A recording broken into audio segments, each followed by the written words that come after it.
All right, all right. That was awesome. Nick's a great guy. So, if you haven't guessed, we're talking about faith and its intersection with politics today. And I'm here right now to introduce our speaker. And our speaker, there's a lot to talk about this guy. So, I'm going to read it so that I don't miss anything. It's Ron Sanders. Ron Sanders is an affiliate assistant professor of Christian ethics at Fuller Theological Seminary, which is a great seminary. It's my alma mater. His field of research is the intersection of religion and public policy, especially the relationship between the Christian tradition and the democratic tradition in America. He is the author of After the Election, Prophetic Politics in a Post-Secular Age. Read it, it's an awesome book. And a chapter in Justice and the Way of Jesus. Haven't read it, probably great. He also served on the staff of Cru for 32 years. He's currently He's currently a religious advisor to the football team at Stanford University and the coordinator for moral and spiritual formation at Cru. And a little bit personal stuff. Ron is married to Bonnie and has 2 adult children, Zach and Sarah. He graduated from Montana State University with a BS in mathematics, Talbot School of Theology with an MA in philosophy of religion and ethics, and Fuller Theological Seminary with a PhD in theology with an emphasis in Christian ethics, and he loves pickleball. So long walks on a beach, probably. And no, but it's really cool. So I used to, really quick, personally, I used to lead a ministry at a church, a lot like Blackhawk in the Silicon Valley, and when we would talk about different topics like faith and politics, Ron would actually speak to that ministry, to my old ministry. So it's really cool to have Ron back. I trust Ron. I've heard him speak and read his stuff. So you guys are in for a really, I think, engaging and, really engaging conversation. So with that, can you help me welcome Ron Sanders?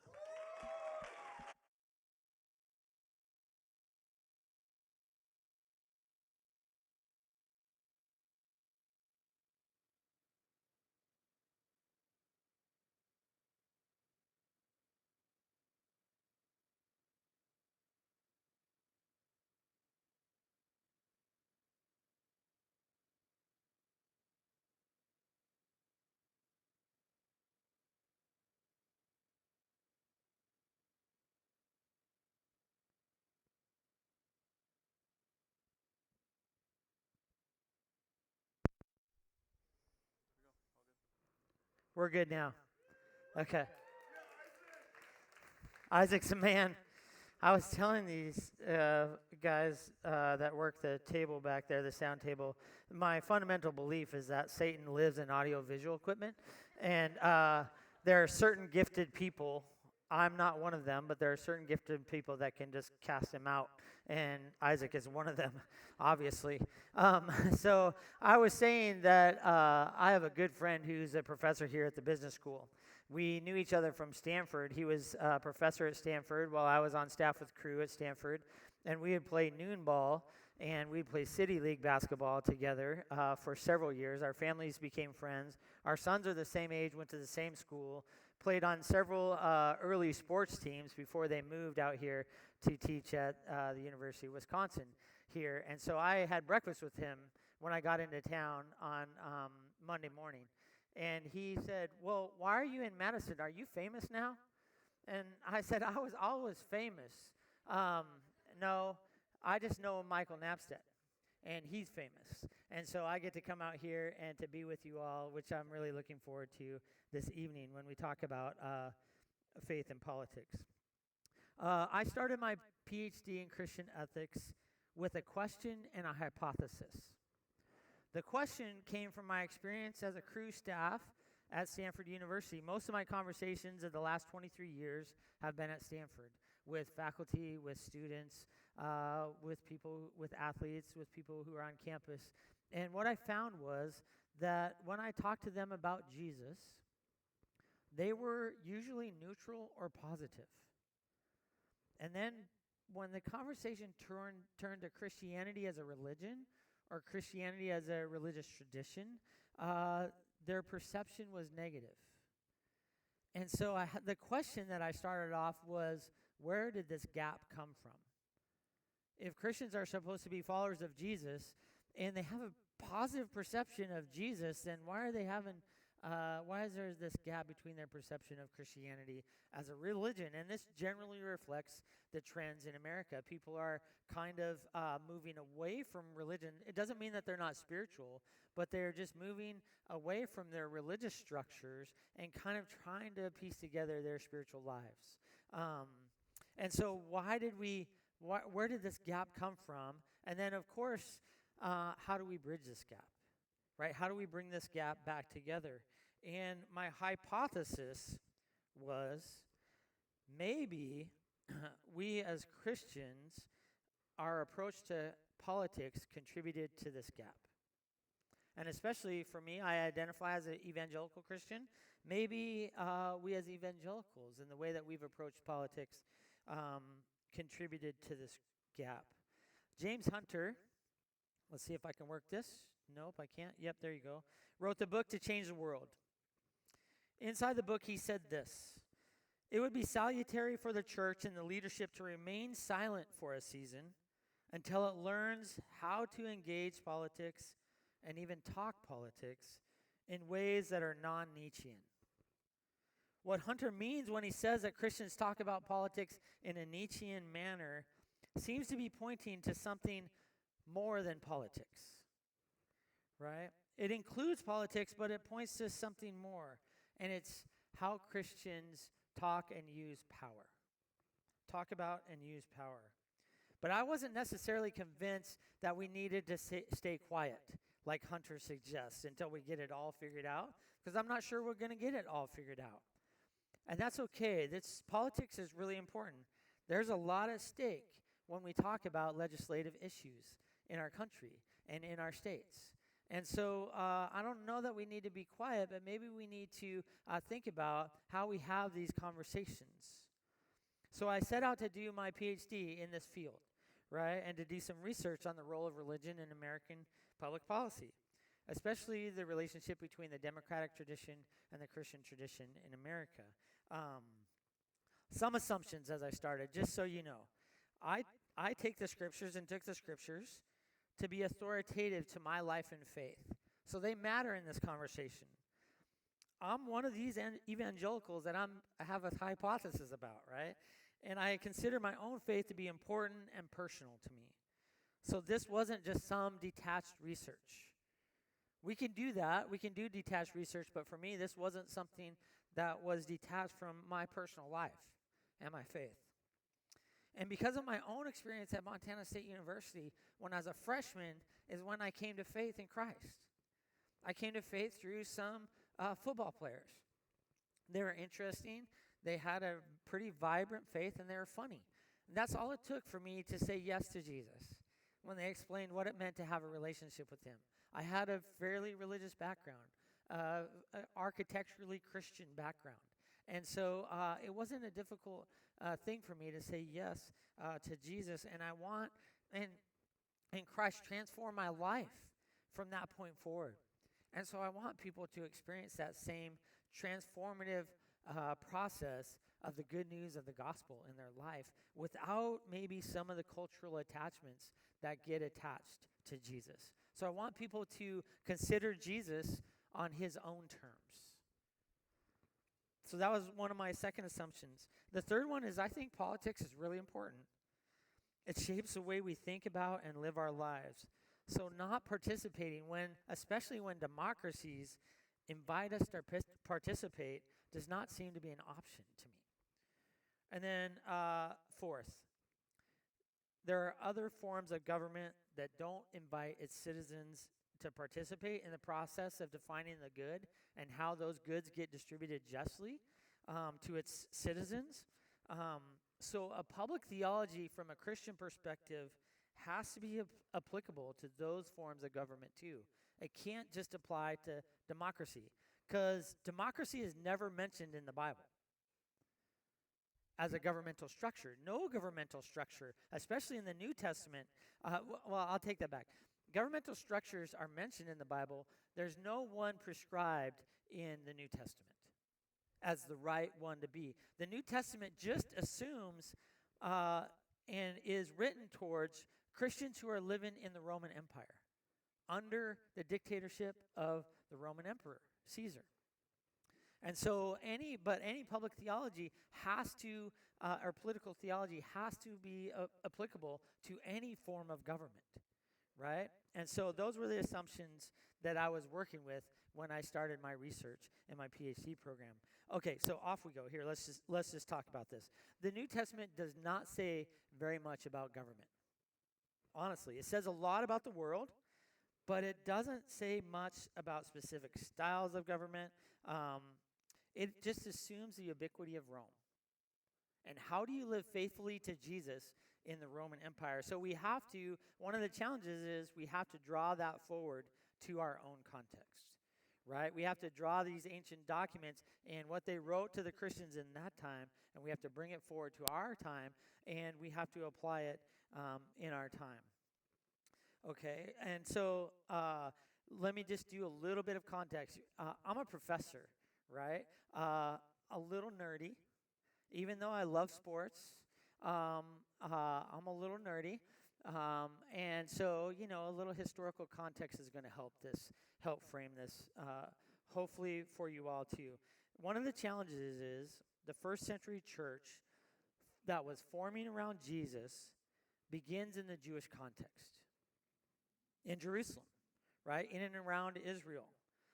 A context where the Hebrew people were formed into a nation, Israel, and called to live faithfully to Yahweh.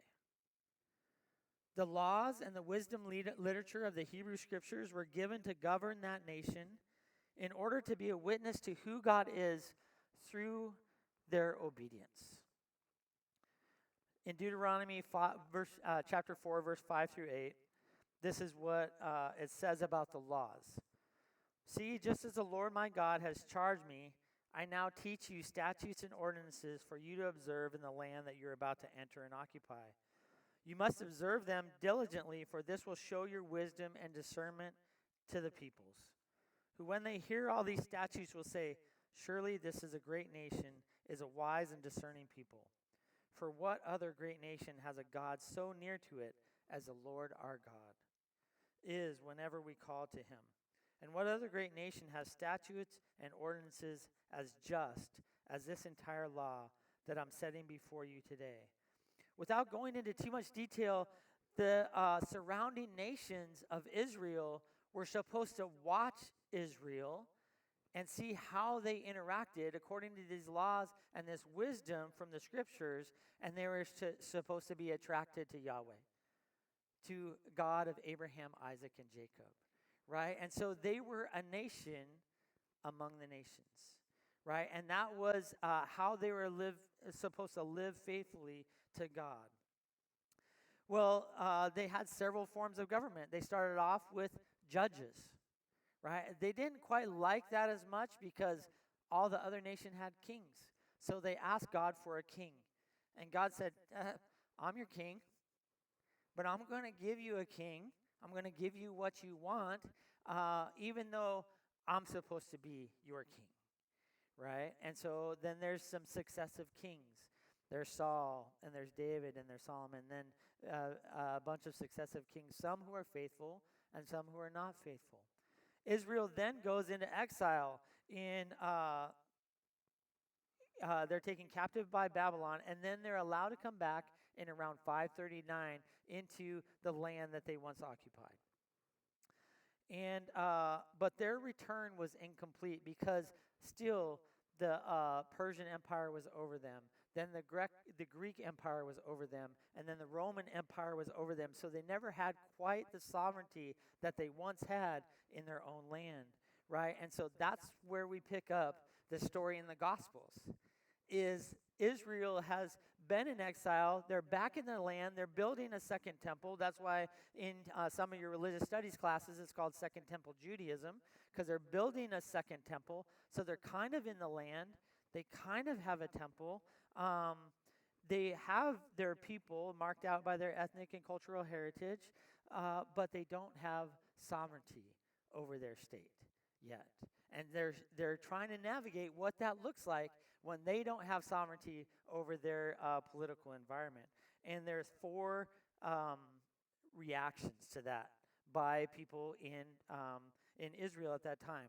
You'll recognize these if you've read the Bible. And then I'll be almost done with the historical context. But it's a very important context because it's really easy for us to read the Hebrew scriptures and to equate ourselves with Israel. And remember that Israel was a nation among the nations, right, where the nations would watch them and say, oh, this is what God is like. When Jesus says, go to the nations, right, all authority has been given to me in Matthew 28, and if you're in Cru, you know this because we talk about this all the time. Go make disciples of all nations. So when everybody is included, all the nations are included, something switches. Right? And so you used to have Israel as a nation among the nations. Now you have the church in every nation. That's different. That isn't one nation where everybody's watching. That is a community of people who are being faithful to Jesus that is being a witness to the world, to each and every nation. Okay, and so what you have, though, in the first century is 4 responses. By the Jewish community on what it means to live in this land with the Roman Empire still sovereign over them. And the first one is the Pharisees. That's the first group. They are, hey, if we're faithful to God and faithful to the law, then God will restore us fully into this land. That was their response, and so we very careful about the law. Then there's kind of the Sadducees and Herodians. I'm kind of mashing those together. And their response was, hey, we're going to cooperate with the Roman government. We're going to try to get all that we can from them in this land, but we're going to cooperate with them. The third response was the Essenes. And the Essenes the best picture is kind of like what we know as the Amish today, right? Just withdraw. We're just going to withdraw. We're going to do our thing. The Essenes are the ones that preserve the Dead Sea Scrolls. Right? And we're just going to kind of live our own life and withdraw from any kind of this action here. And then the fourth group is the Zealots. And the Zealots are, hey, Rome is a hostile occupier, and we're going to take them over. And we'll do it by any means possible, including a revolution, including violence. It's okay. And so we come to Mark chapter 12, verses 13 through 17. This is the first kind of indication about, hey, how do we relate to politics? Because Jesus doesn't talk a lot about it in the Gospels. And so the Pharisees and the Herodians come to Jesus, and they're going to, the Bible says they're going to test him. Never a good idea. Usually comes back on you. When you ask Jesus a question and it's a test, it usually comes back on you with another question and a soul searching like, oh my gosh, what did I just do? I should really stop trying to test Jesus. But they never learned that lesson. So Mark chapter 12, verse 13 through 17. I don't have a slide for this one, so just go ahead and enjoy my voice while I'm reading this. I wish I had a better radio voice, but here you go. And if you don't like my voice, then you can just take a nap, because I know you all are tired. 13 through 17. They sent to him some Pharisees and some Herodians to trap him in what he said. And they came and said to him, Teacher, we know that you are sincere and show deference to no one, for you do not regard people with partiality, but teach the way of God in accordance with the truth. They're just, buttering him up a little bit. And so they ask, is it lawful to pay taxes to the emperor or not? Should we pay them or should we not? But knowing their hypocrisy, he said to them, why are you putting me to the test? Bring me a denarius. Let me see it. And they brought one. Then he said to them, whose head is this? And whose title? Or in some translations, whose image is this? They answered, the emperor's. Jesus said to them, give to the emperor the things that are the emperor's, and to God the things that are God's. And they were utterly amazed at him. So this is a little fun passage because they're trying to test him. And Jesus just messes with them, right? He says, okay, you want to have this conversation? You want to trap me? You're trying to figure out, am I a Herodian and going to cooperate with Rome? Or am I a zealot and going to try participate in the revolution to overthrow Rome? And let me just bring you back to a little perspective here.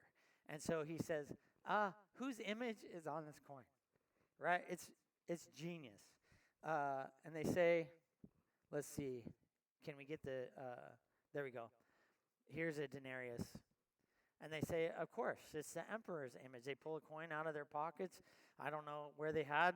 I don't know if tunics have pockets. I don't have a tunic or what they wore. But someone had a coin. Here's the image, right?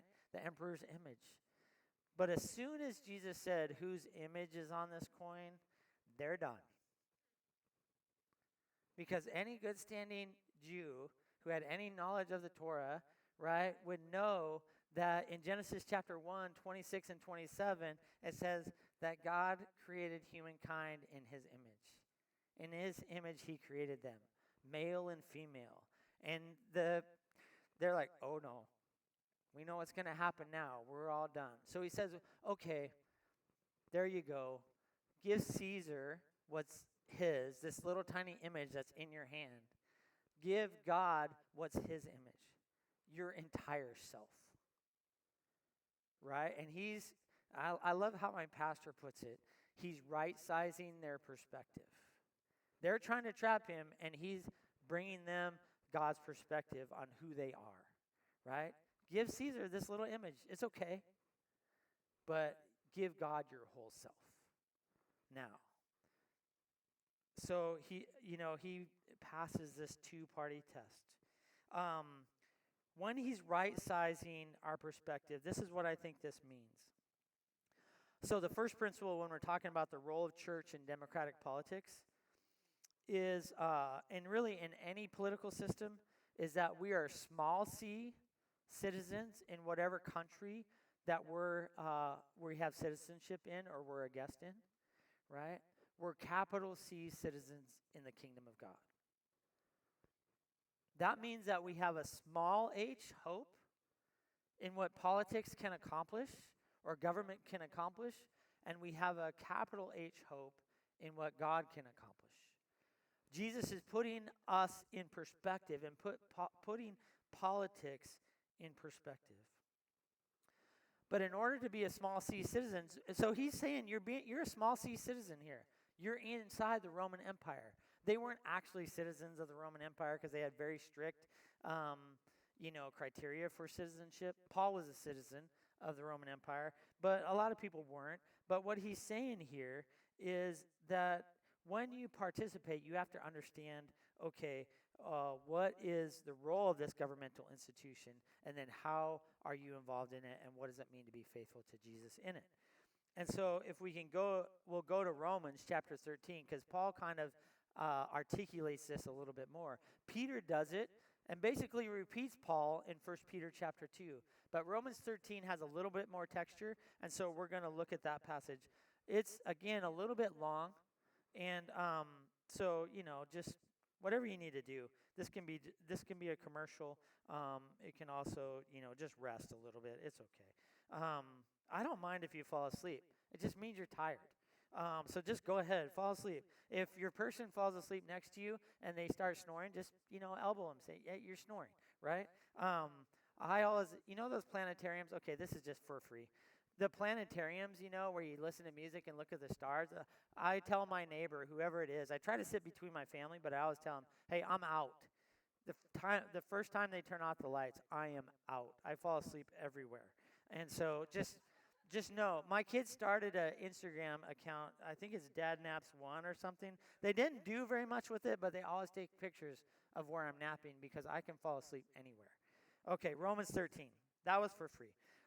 Romans 13. Let every person be subject to the governing authorities, for there is no authority except from God, and those authorities that exist have been instituted by God. Therefore, whoever resists authority resists what God has appointed, and those who resist will incur judgment. For rulers are not a terror to good conduct, but to bad. Do you wish to have no fear of the authority? Then do what is good, and you will receive its approval. For it is God's servant for your good. But if you do what is wrong, you should be afraid, for the authority does not bear the sword in vain. It is the servant of God to execute wrath on the wrongdoer. Therefore, one must be subject not only because of wrath, but also because of conscience. For the same reason, you also pay taxes. For the authorities are God's servants, busy with this very thing. Pay to all what is due to them. Taxes to whom taxes are due, respect to whom respect is due, honor to whom honor is due. What Paul is saying here is that the institution of government is given by God for the flourishing of all people. Not just Christians, all people. Peter says this similarly in 1 Peter chapter 2. The purpose of the government is to punish wrongdoing and to reward the good. The temptation that we all have as human beings is that the government is, or as Christians, is that the government is just the world, so just leave it out there and just let it be. Or we make it everything. We either make it too small or too big, right? And so we have to have the right perspective on the institution of government. The institution is created by God. Colossians 1:15 and 16 says that all things are created by God and for God, the visible and the invisible, the thrones, dominions, rulers, or powers. And then Ephesians, so it's created by God, but it's also an institution that's been corrupted by sin. Ephesians 6, our struggle against the rulers, against authorities, against cosmic powers that set themselves up against God. Okay, the purpose of the government then is established by God, and it's twofold. The government is supposed to affirm and reward the good. And then the second thing is that the government is supposed to punish evil. A Christian's role, our role in it, then, is to be subject in it when it is fulfilling God's given purpose, rewarding the good and punishing the evil. We're supposed to be subject to the government in two ways. And this is why I titled my book, Prophetic Politics in a Post-Secular Age. Really, I titled it just to let everybody know that I had a PhD, because it sounds smart. But I use the word prophetic because I think it's really important in our role in the government. So I think this is how we are subject to the government as an institution, is that we prophetically affirm it when it's fulfilling its purpose. So when it's doing its job, promoting the good, rewarding the good, and punishing evil, then we affirm it. We partner with it. We work with it, right? And we're involved in it. The second way that we're subject to the government is we prophetically challenge it nonviolently, creatively, when it has turned its purposes upside down and it's affirming evil and punishing good. That takes a lot of discernment, right? The writers of the New Testament don't say much more than that. They don't really give a specific definition to the good, but as you look in the New Testament, when they use this word, the good, in a public setting, what they mean by that is we have a shared moral understanding, we have shared moral language, and everybody agrees that this is good. Right? If you don't agree that this, whatever this is good, then you're flying upside down, basically. So an example of this is my wife and I are on staff with Cru. We're involved in several projects in anti-trafficking. So one of the projects, we were helping to raise some money for an aftercare center. So children are rescued out of trafficking. They're placed in an aftercare center for their rehabilitation, and then for 6 to 9 months, and then they're reintroduced and reintegrated into their community if that's safe for them. And so, we're raising money for this aftercare center. And I tell my atheist friend who I play basketball with, this is why my wife is going to this location. And he said, well, can I give money to that? And I'm like, well, you're giving money to Cru, a Christian organization, and you're an atheist. And he's like, I don't care. This is good. He recognized it as good. We had a Muslim and a Hindu throw us a fundraising party for this project because it was good. This is what the authors of Scripture, when they refer to good, everybody saw that it was good, right? And they're just like, okay, yeah, we'll give to Cru on this one time. Just make sure they don't send us anything else. Like, okay, we can do that. So our role, we're subject to the government. We prophetically affirm it when it's fulfilling its purpose, and we prophetically challenge it when it's not. When Israel was in Babylon in exile, they're like, what do we do now? How do we be faithful to God? And Jeremiah says, live. And then he says this in Jeremiah 29, verses 4 through 7. Seek the welfare of the city, for in its welfare you will find your welfare. Right? We're supposed to be doing good in the role. So the church's role is different than Israel's role, right? It's supposed to be a prophetic and prayerful presence in any government that it's in, that we are citizens of or guests in through our participation, our affirmations, and our challenges. We hold the government to its God-given purpose. That's our role as a church. We have more than that, but that's our role in the political system. We hold the government to its God-given purpose of affirming the good and punishing the evil. There's several examples, and then when we do that, we let the chips fall. That might mean consequences for us, right? When we might say, hey, that's not good, and you've affirmed it as good, and this is not good. And so we challenge them. There may be consequences, so we let the chips fall where they might. Several examples in history. Dietrich Bonhoeffer against the Nazi pogrom. William Wilberforce against transatlantic slavery, right? Trying to hold the government to its God-given purpose. Andre Trocmé and Edward Thiess in Les Chambon was one of the villages that was key in the resistance movement in France during World War II. And then Martin Luther King Jr. in the Civil Rights Movement. There's a picture of Andre Trocmé. You're all familiar with Martin Luther King Jr. So, okay, now let me see what time it is. Okay, we're doing well. Everybody doing okay? Are you with me so far? Okay. I just need to, sometimes you're not paying for this. When I have class, they're paying for it, so they have to be there. And they have to read the books that I tell them to read. You don't have to do that. So, thanks for being here and being with us. Okay, so I want to now, so we've defined what the relationship to government is. I want to return to the question about power, because I think this is a really important question. What does it mean to use the power that God has given to us in the right way, both politically and non-politically?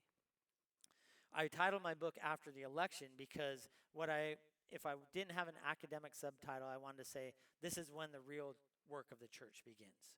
Because no matter what election results happen, we still have work to do.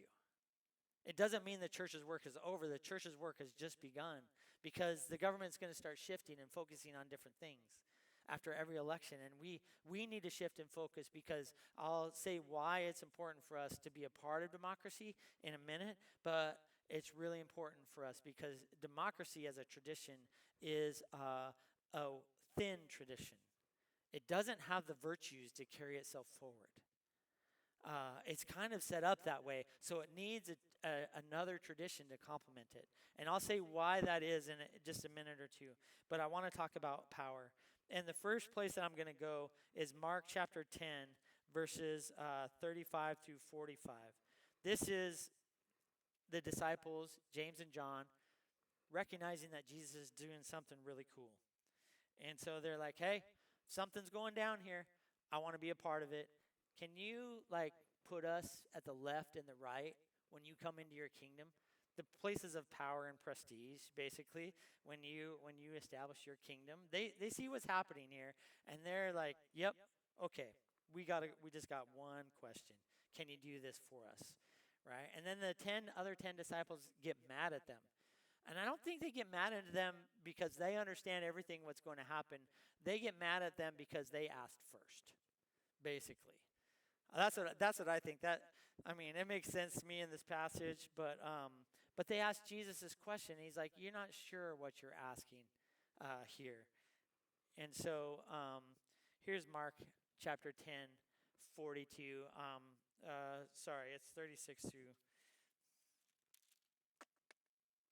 Yeah, it's 35 through 45, but I'm going to read this passage, this part of the passage. You know that among the Gentiles, so they've asked this question, can I sit at your right and left, the places of power?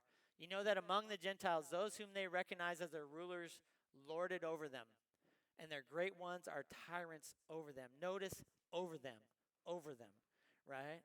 But it is not so among you. Whoever wishes to be first among you shall be servant of all. For the Son of Man came not to be served, but to serve and to give his life as a ransom for many. We take our cue from Jesus that how we use our power is in service to others. Not to be over others, but to be in service to others. That's how we use our power. And when people hear us in the political conversation, that's not what they're hearing right now. They're hearing, we know best, we should have the power, and then it will be good for you. It's like, take your medicine, kind of, when I was a kid. It'll be good for you, right? Paul echoes this idea in Philippians chapter 2, verse 6. It's a very famous passage. Jesus, who though he was in the form of God, did not regard equality with God as something to be taken advantage of for himself. But he emptied himself, taking the form of a servant, being born in human likeness. Paul got the message, right? This is his example of humility. He says, be humble, right? And then he gives the example of Jesus. And then Peter in 1 Peter 3 says, always be doing good. When you are suffering, do good. When people are persecuting, do good. When people are trying to harm you, do good. Always use your power to do good. And you all have power. We all have some power. Every person has some power. Power is just the effective range of your will. If you can will something to happen and you can make it happen, you have power. Right? It's just, and some people have more of it than others. And the question is not whether you have power, but what are you going to do with your power? What are you going to do with your power? I started with a quotation from James Hunter that gave words to my hunch about the church's relationship to politics. I want to close with a quotation from Michael Walzer. He's a Jewish political philosopher, and he's commenting on the role of church in politics because this was his dissertation. He teaches at the Institute for Advanced Studies in Princeton. And when I read this book, when I read this quote in The Revolution of the Saints, I'm like, yes. And I probably have an underlined quotation mark, everything that you could highlighted, everything that you could possibly do, because this was it for me. This is who we're supposed to be. And this was a Jewish political philosopher describing this. He concluded his book, Revolution of the Saints, by saying this, that the temptation for the church is to always want to be in positions of power so that they could have the last word. And the last word is always the coercive word, right? The last word is the assertion of power. But what he said is this: the saints have what is more interesting. They have the first word. They set the stage of history for the new order. And what Walzer is saying is what Jesus was saying about power. That how we use our power creatively in the world is we're supposed to be coming up with the new ideas, right? We're supposed to be implementing the ideas, and we're supposed to be working towards them in a way that does good for everyone. In the 5th century, Emperor Julian said this. He was the last pagan emperor before Christendom kind of set in. And he was watching the Christians use their power to help people during the plague. And what they did was, the plague was ravishing the Roman Empire in some cities, and the Christians were staying in the cities. They were taking care of people. They were giving people proper burials. And they didn't know what was going. The pagans, quote unquote, didn't know what was happening, and the Emperor Julian said this. He said, "The impious Galileans, meaning the Christians, in addition to their own taking care of their own, support ours. It is shameful that our poor should be wanting our aid." This was his critique of his own priests and prophets of the Roman religion. Okay, I want to say three quick things and then we can do question and answers, okay? I want to say something specific about democracy. My book is a snoozer. It's better than Ambien, that's what I say. If you have insomnia, just start reading it, you'll fall right asleep. Michael, what he doesn't say is he read the book. What he doesn't say, it took him a year and a half to read it because he kept falling asleep at night. It was just my PhD dissertation. That's how they are. But I think one of the more interesting things that I wrote was that democracy needs Christianity. Or at least it needs a complement like Christianity with some of the virtues that we have to support it, to carry it forward. And here's three reasons why. The democratic tradition is based on an ethic of harm. Every person has a right to life, liberty, and the pursuit of happiness so long as you don't harm anyone along the way. This is a thin ethic of relationship, right? This is I'll just do my thing and I won't harm you. That's a very thin ethic of relationship. The Christian tradition has a thick tradition or a thick ethic of love. Jesus says, when he's asked the greatest commandment, he says what? Love your God and love your neighbor as yourself. Okay, question. Who's my neighbor? Oh, let me tell you a story about a Samaritan who nobody would have considered their neighbor who was listening to him at that time. Oh, actually, let me tell you a story about your enemies. You're supposed to love them too, right? Jesus continually pushes our moral boundaries outward, that our moral concerns should be further and further outward instead of inward. And this is important in democracy to help the well-being of the community. We're supposed to be carrying outward. So that's one. Second, the democratic tradition, by its very nature, will always marginalize a group of people. That's just the facts of majority rule, right? That's the fact of utilitarian ethics, is that there's going to be a group of people that are minoritized by the majority, right? And they won't get what they want. They won't get their definition of the good. The Christian tradition, in Matthew chapter 25, Jesus tells the story of the sheep and the goats, right? And he says, some are going to separate you. And he separates them by those who fed the hungry, took care of the sick, gave water to the thirsty, took in the stranger, showed hospitality to the stranger, and clothed the naked, and visited people in prison. And they all like, hey, when did we do this? Why this? And he said, whatever you do to the least of these, you do to me. Christianity is supposed to be paying attention to people at the margins and drawing them into community. That's how one of the ways that we can participate in democracy. We have our thick ethic of love. We pay attention to the people on the margins.